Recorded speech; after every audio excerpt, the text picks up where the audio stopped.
Can Kajagoogoo cash in on the 80s revival?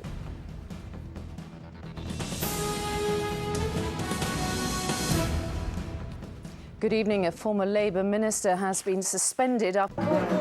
Shine, shine, hush, hush, I do I.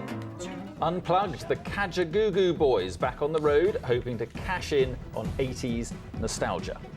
We have those stories and much more when we come back after this break. Some of you will be old enough to remember the 80s pop act Kajagoogoo. Well, tonight, the band with a strange name and even stranger haircuts is back. Yes, 25 years after they topped the charts, they've become the latest group to reform and they hope cash in. They've been talking to Nina Nanar.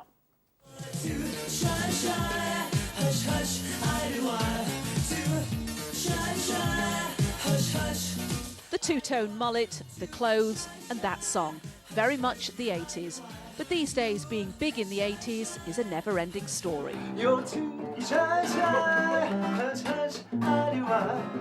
So, in a home studio in Bedfordshire, 25 years after lead singer Lamar left because of a series of rows, Kajagoogoo are preparing for their British reunion tour.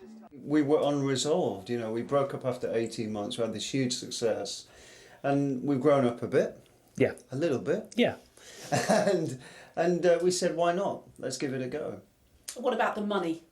Well, that's a nice concept. How much are you thinking of? Do you stand to make millions? I think that we'll have a nice time. The money is good, just ask Spandau Ballet. Their reunion is set to make them an estimated £12 million.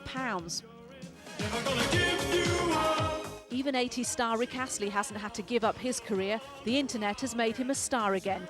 Kajagoogoo may be known for just one big hit, but getting back together is still, it seems, a good idea.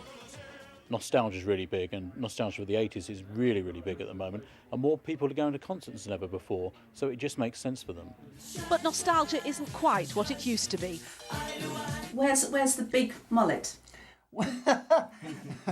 I think gave it to Peter Stringfellow. I'm still using it.